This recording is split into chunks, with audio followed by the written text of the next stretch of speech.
objetivo de esta casa, de este espaço, é reunir, de dar prioridade à poesia, mas ao mesmo tempo de reunir à volta do livro todo um conjunto de pequenas editoras, de pequenos editores e de publicações independentes, publicações alternativas, revistas, que não conseguem encontrar um espaço para poder se reunir aqui nesta casa. Por isso, além de publicar os próprios livros, reunirá todo um conjunto de literatura de nicho e marginal que é difícil de se encontrar normalmente nos espaços tradicionais do comércio do livro. Dito isso, queria agradecer, além de Nuno Gomes, a inteira casa editora, a Eliane, a Teresa, e queria agradecer os dois novos livreiros desta casa, Maria Caterina e Francisco, bem-vindos, e agradecer o público da poesia e da literatura, agradecer duas maravilhosas vozes que nos vão brindar hoje, esta tarde, a Cristiana Savino e Isaac Ferreira, que nos acompanharão na leitura dos poemas, na interpretação dos poemas que falam, e agradecer aos poetas presentes, a Isabel de Sá e a Nuno Brito. Nuno Brito vem de longe, vem da Califórnia, da Santa Bárbara, e publicou o seu último livro de poesia. Queria também agradecer a presença de Maria João Cantinho, que veio de Lisboa, poeta, ensaísta, divulgadora cultural, muito dinâmica, acadêmica, muito dinâmica no setor da cultura ao nível nacional e internacional. Espero que possa ter o tempo de dizer duas breves palavras, porque Maria João Cantinho dirige também para a editora Exclamação duas linhas, seja de ensaio, seja de tradução aqui, e de um valioso contributo para a casa editora. Muito bem, dito isto, podemos dar início à nossa sessão. A primeira poeta a ser apresentada é Isabel de Sá. Isabel, desde sempre, cruza duas dimensões artísticas na sua vida, as artes plásticas e a poesia, que são completamente inseparáveis.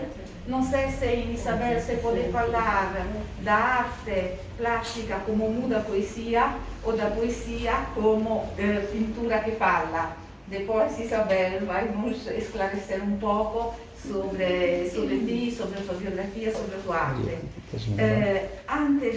E por isso temos agora aqui duas sessões. A sessão dos livros de artistas dela, que você podem ver espalhados aqui na livraria, atrás de Helena e ao lado de Maria João Cantinho, seja em função de pinturas, mas que são livros.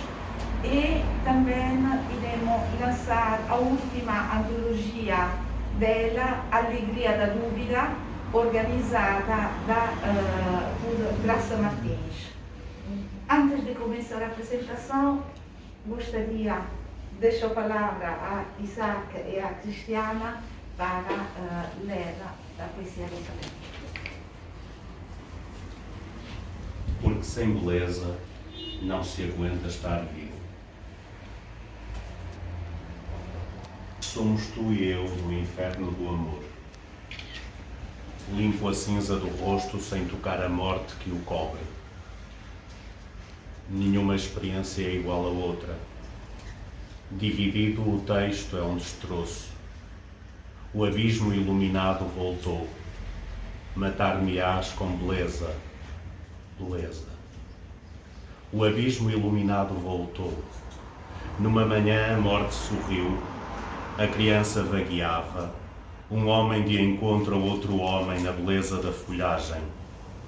Serás ele, ela. O poema nascia cristalino. Não existe saída na escuridão da página. Quisera alienar-me com o poema, celebrar a vida ou vaguear até ao suicídio. Ninguém há que seja eu. A beleza do início fala de um lodaçal encoberto pelas brumas das palavras. O poema é um ato insurreto. Chegada é a hora propícia às sombras. Do nada estouram visões. Impossível esconder o rosto ou fugir ao tumulto. As palavras agitam-se em filamentos de luz. O poema transforma o nosso rosto naquele que desconhecemos. Necessito de beleza. Fortalece-me a destruição, o desejo. Ardem as páginas sob o gesto frio da mão que escreve. O menino louco. À sua infância foi dado mais um ser que amou inteiro. Há uma espécie de anestesia que é também autismo. Crianças com seus trajes fúnebres, grinaldas. Por vezes, tudo é ruína. Esqueci-me das palavras do passado. Não soube prescindir da beleza. O teu corpo agora menos só. Digo-te que desistas. És desconhecida de ti. Eram palavras brancas, desenhadas a pincel. Uma menina passou em busca de beleza. Recolhia desencantos, visões. Nada sabia do sentido do tempo. Pérolas rolavam em direção ao seio da mulher. Rimo-nos primeiro com essa alegria do princípio. E a tarde caía, como nos romances.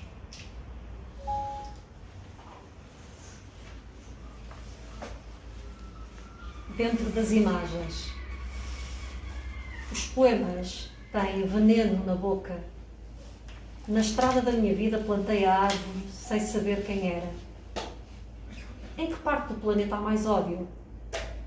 A matéria erosiva transforma o corpo e não há regresso. Não restará um monte de estrume. Em todo o lado parece que o mundo em desordem, pouco a pouco, enlouqueceu. E os homens atam a corda à espera que aconteça. São infelizes, mas não o suficiente. Não sabem dizer, porque se esquecem de amar. Há pessoas que ignoram o que é um poeta. Algumas delas esboçaram versos durante a adolescência. Possivelmente, para além da vida familiar, ainda os guardam. Mas nenhuma... Então, como isso foi um poemas dos vários livros, o que é que queres que eu fui? Não fui eu que escolhi, não sei, eu não tenho... Eu tinha desistido, não tenho paciência, não. A importância da beleza na vida. A importância, pois, toda a gente quer isso, não é? Por exemplo, a beleza não é nada democrática, achas que é democrática? Na vida nós se belo, todos queremos ser belos, mas que democracia é essa? Um indivíduo deve ser tal porque não é belo, porque tem um olho mais para... Não, a beleza não é democrática, portanto, na poesia é fácil utilizarmos isso porque estamos à nossa vontade. Ninguém nos vê escrever, estamos fechados. Também na democracia não é sempre democrática. Mas não é. Infelizmente não.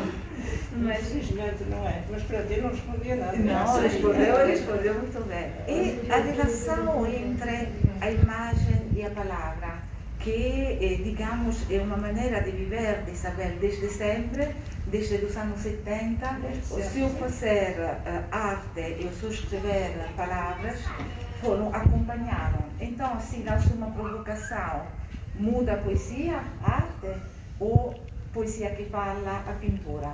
Qual é a sua relação entre arte e palavra, tendo aqui uma parte dos seus tantos e maravilhosos livros de artistas ou livros objetos que tanto ocupam as galerias, tanto ocupam as livrarias? Lembro-me da última exposição Miguel Bombarda e agora aqui em uma livraria. Olha, isso da pintura e da poesia, isso é como quem é mãe normalmente espera um filho, não é? Certo. Não estou a comparar, porque isso um filho não é descartável e um livro é isso, não é isso. Mas isso é como se fosse um problema de géneros. Não posso fazer nada de especial por isso, porque surgiram simultaneamente. Já quando estava a acabar o curso em Belas Artes, tinha um chamado quinto ano, que era uma licenciatura, era assim que se chamava, o quinto ano, era o último, aquilo era muita importância, muitos júris, sobretudo. Tinha um platex, talvez de 2 metros por 2, não sei, uma coisa Que anos eram? Anos 70. E então eu tinha uma tela, para dizer, platex é um bocado de madeira, uma tela é um contraplacado, sei lá o que é, platex. Uma tela que tinha umas bonecas, mas assim, enfim, que não eram bem para se mostrar à família, não é? Não eram bem para se mostrar à família. Eu falo muito, que vivo numa família muito tradicional, profundamente assente do catolicismo e nessas coisas, mas essas bonecas eram assim um bocado provocatórias, e depois tinha conversa, tinha palavras. Já tinha, nessa altura, portanto, e um professor, penso que já faleceu, era São Nogueira, não é? Santo Meio, não sei. Ele estava a dizer assim, nunca destruí isto. E eu tive que destruir, não é? Tive de passar a branco, porque o meu pai vinha buscar aquelas coisas. Meu pai era compreensível muita coisa, mas a minha mãe lá estava, com certeza que não estava aqui. Portanto, eu tive de passar aquilo tudo a branco e lá fui a tábua embora. Ou seja, censurou. Acho que fiquei com um slide ou qualquer coisa que deve estar para aí. Censurou Mas a sua própria. Depois, tinha que ser, quase todos tinham que ser passados a branco, porque tínhamos que tirar obrigatoriamente as telas do sítio, não é? Limpar o assunto, como não se podia queimar no jardim, era proibido, tinha que levar aquilo embora. E então passava sempre a branco, porque passar a branco, se calhar aqui não estão a compreender, é pegar um bocado de tinta branca e passar a branco. Portanto, acabou aquilo, fica branco. E já contei isso várias vezes, porque pronto, é uma coisa realmente marcante. Eu não podia ficar com aquilo que produzia, não é? Acho que fiquei com 2 bichos lá metidos para casa, aqui as bonecas, mas aquilo está para lá, ninguém deve ter visto. Perplexo perante o passado, mais ávido ou empenhado, como assumindo que, na verdade, sendo tudo tão inevitável, nada mudará nada. Esta alegria da dúvida ou um sarcástico modo da dúvidas, que acabamos de ouvir as palavras de Isabel de Sá. E agora deixo a palavra a Graça Martins, que é curadora responsável da antologia, da organização da antologia, e queria lhe perguntar, Graça, como surgiu a ideia de uma nova antologia. A capa também, a fotografia é da autoria de Graça Martins. Como surgiu? É uma antologia muito particular, porque seja na organização dos poemas, parece não seguir uma organização cronológica. Deseja explicar como nasceu, como funciona, até ajudar os leitores como um guia da própria leitura da poesia de Isabel de Sá. Okay. Esta antologia surgiu toda por um acaso, porque o Nuno gostaria de ter um inédito da Isabel de Sá e não havia nada, portanto, quer dizer, o haver poderia existir, mas ela tem um contrato de 7 anos com a Porta Editora e, como tal, não pode publicar inéditos, até por fazer os 7 anos, ainda vai para aí nos 3 ou qualquer coisa assim. Portanto, pensámos, e o Nuno queria muito qualquer coisa de Isabel, e então pensámos, olha, eu podia fazer uma coisa, eu, sendo das artes plásticas, e como leitora de Isabel desde o início, desde os primórdios da vida dela poética, eu poderia talvez fazer uma seleção da poesia dela, aquela que eu gosto. Portanto, há uma estrutura, porque eu, embora seja um bocadinho caótica na vida, sou muito organizada ao nível da pintura, super perfeccionista, obsessiva, e também na organização de qualquer coisa, portanto, literária. E então organizei a poesia dela da seguinte maneira. Primeiro, Eu detesto missas, eu detesto antologias que são muito canónicas, que têm, portanto, princípio, meio e fim, o primeiro livro, o segundo, o terceiro, o quarto, a data, o final, o término, não sei o quê. Ultrapassei tudo isso e o meu objetivo é este. Como leitora e como pintora, o que é que a poesia de Isabel de Sá me comunica? A poesia de Isabel, que estará depois aqui neste texto que eu escrevi e que vão compreender perfeitamente, portanto vou ser rápida apenas em relação à estrutura, a estrutura tem este objetivo. Ela estrutura-se em 3 partes. Eu quis começar pela realidade, portanto, os últimos trabalhos de uma fase poética em que há uma realidade total, uma observação da vida, do cotidiano das pessoas, quase, como diz o próprio Volta, que eu também me refiro aqui no meu texto, sarcástica, sem esperança nenhuma, quase. Essa é a primeira parte. A segunda, a do interior, é uma parte analítica, em que o poeta analisa aquilo que faz. Portanto, ele quase que conversa com os poemas. Ele desconstrói as próprias palavras que são utilizadas nos poemas e ele tem uma espécie de diálogo com essas palavras. E essas palavras comunicam-lhe amor, afeto, tristeza, desistência, escrevo para desistir, toda essa relação de ambivalência na parte interior. E a última parte, que é isso que eu quero mesmo, é, depois de nós entrarmos na poesia da Isabel, na parte da realidade e depois na parte da análise da própria poesia, então de repente dá-se uma libertação completa.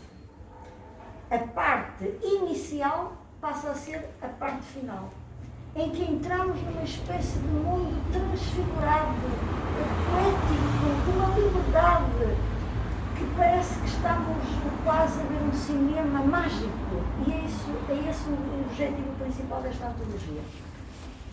Portanto, agora vou ler o texto, porque no texto também explica um bocado essa situação toda, ok? Quantas folhas são? Porque são só 2. São folhas que também não quero missas, não quero missas, e sou a primeira a contrariar isso. Enquanto que a Maria, claro, nós já sabemos, tem essa capacidade das palavras, mas eu tive de pensar e pronto, organizei. Então, eu vou começar. A Isabel de Sá é uma autora revelada em 1979, na passagem para os anos 80, com o seu primeiro livro, editado na icónica editora E etc., de Vítor Silva Tavares, em Lisboa, aluna ainda da Faculdade de Belas Artes da Universidade do Porto, referenciada na história da literatura portuguesa e traduzida principalmente em Espanha. E não é por acaso, porque não existem acasos. Em Espanha tivemos Goya, Picasso e Federico García Lorca. Universos fortes, trágicos e delicados. A poesia de Isabel de Sá alimenta-se dessa ambivalência. Apenas com 25 anos, abordava um universo de infância e beleza, de tragédia e morte. É importante referir que as 2 últimas antologias em que se encontra a colaboração sua são os 100 melhores poemas portugueses dos últimos 100 anos, organizada por José Mário Silva, em 2017, editada pela Companhia das Letras, Lisboa, e do Corpo Outras Habitações, organizada por Ana Luísa Amaral e Marinela Freitas, editada pela Síria Alvim, em 2018, Lisboa. Como afirma Ana Luísa Amaral e Marinela Freitas na nota introdutória, uma antologia é sempre o resultado de um processo de inclusão e exclusão. Esta frase é perfeita para classificar a antologia Alegria da Dúvida, de Isabel de Sá, organizada por mim, Graça Martins, e editada pela Exclamação, neste ano de 2021. Também eu afirmo que esta antologia é o resultado de uma escolha pessoal em que muitos poemas foram excluídos ao longo da produção de 15 livros de poesia e outros incluídos. Neste caso, o propósito vai mais longe, porque não obedece a cânones de edição, datas, etc. Uma seleção absolutamente aleatória, sem princípio, meio ou fim. Abrir uma janela e observar o universo de uma poesia que nos comunica uma paisagem transfigurada ou uma realidade incómoda por ser tão verdade que não permite nenhuma espécie de denegação. A poesia de Isabel de Sá é composta de imagens pictóricas, elementos gráficos de grande sensibilidade, pinceladas agressivas, próximas do expressionismo alemão, mas também a delicadeza de um Botticelli. Falar da infância, da adolescência, do estado adulto, do avesso do ser humano. É uma poeta a pintar com as palavras. O grande amor pela natureza, o respeito pelos seres, a ambivalência do desejo, a liberdade de género, mas também a terrível consciência de que talvez já seja tarde para quase tudo. Walter Gomes refere a propósito que o que sucede à arte de Isabel de Sá é um sarcástico modo de dúvida, seja na poesia ou nas artes plásticas. A autora coloca-se como alguém perplexo perante o passado mais ávido ou empenhado, como assumindo que, na verdade, sendo tudo tão inevitável, não mudará nada. O mundo, afinal, segue à revelia da arte, por mais utopias que se possam nutrir.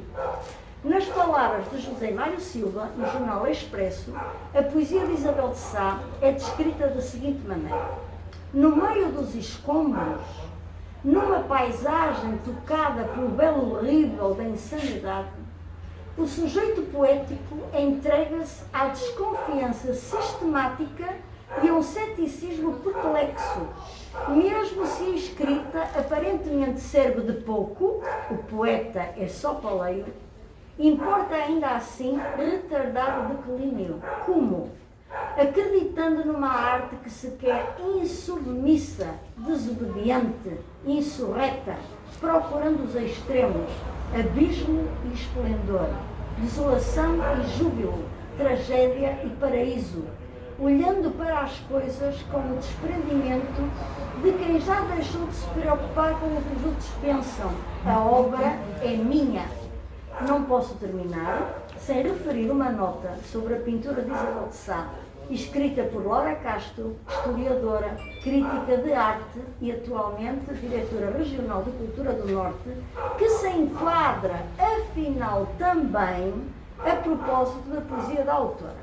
Diz assim a Laura Castro: há certamente política na figuração primitivista de Isabel de Sá, nas suas colagens, nos seus retratos e autorretratos, nas suas referências literárias, poéticas e artísticas, que possuem um duplo valor diarístico, porque ali se encontra um diário dos seus dias, dos seus pensamentos e das suas afinidades, e talvez mesmo um inventário condensado da sua obra.